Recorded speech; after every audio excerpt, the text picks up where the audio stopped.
Hai noroace, dragă ascultători isteți, dragă ascultătoare isteață.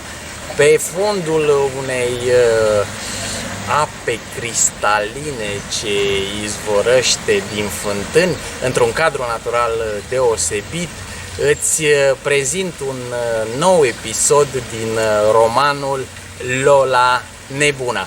Acest episod intitulat Mumia și coristele muiste are în centru aventura avocățelului Drăgoșel Boromir în încrengătura de interese țesută în legătură cu moștenirea italianului Tarantini. Tarantini fusese un băiat vesel, moștenitor al averii unor pietrari italieni veniți la începutul anilor 1900 în România, chemați de Carol I să construiască Palatul Cec, Muzeul de Istorie, de exemplu, din ziua de azi, fostul Palat al Poștelor și așa mai departe. În contextul în care, la începutul anilor 2000, cum s-au întors talibanii în Afganistan, din păcate, se întorsese Iliescu, se întorsese nenorocitul de Iliescu la putere și toată chestiunea proprietăților pe care cât de cât Lupu, celebra lege Lupu de la Țărăni și alții încercaseră să o rezolve, era din nou pusă pe tapet și era rezolvată mai mult sau mai puțin definitiv de Iliescu, Năstase și toată clica care stătea în fostele case naționalizate. Practic s-a creat o mafie enormă care prin agenția de plăți și nu știu cum, de restituire a proprietăților și așa, încasa despăgubiri enorme de la stat în contul fostelor proprietăți. Ca să nu intru prea mult în amănunte, se făcea un trafic enorm cu drepturi litigioase și se obținea o căruță de bani de la stat. Bun, altă dată despre acest subiect mai pe larg. Acum vă povestesc de ce se numește episodul ăsta Mumia și coristele muiste. Evident, e vorba de niște coriste mai guralive care erau și foarte pricepute și despre un italianul Tarantini care, deși era o mumie la 90 de ani, încă era foarte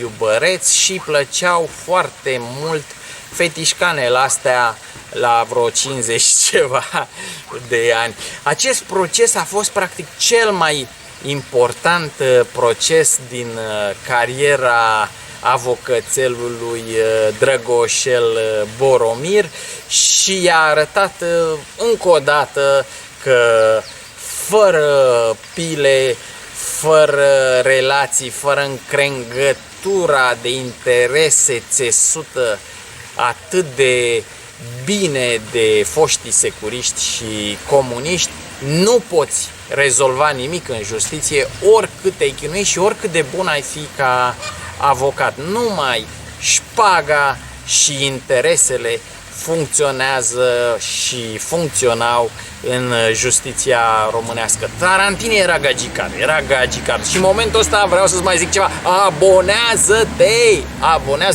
Abonează-te acum la canalul meu. Hai, că sunt original și am povești super tari.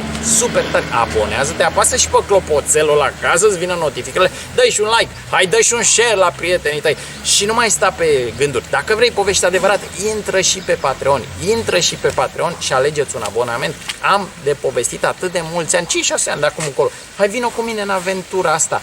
Alături de romanul Lola Nebuna mai sunt o grămadă de alte povestiri. Povestiri cu țărani, povestiri cu proști, cu deștepți, povestiri din armată, povestiri de Paulina Ceaușescu. Nu mai stau să spun acum, doar îți spun că Tarantini era un super gagicar, deși avea 91 de ani și era moștenitorul unei mari averi, mai exact al dreptului la despăgubirile în urma proprietăților rămase de pe urma proprietăților pe care le-a avut. Nu știu dacă am fost suficient de clar, dar vreau să-ți mai spun o singură chestie. Frate, povestea e mișto.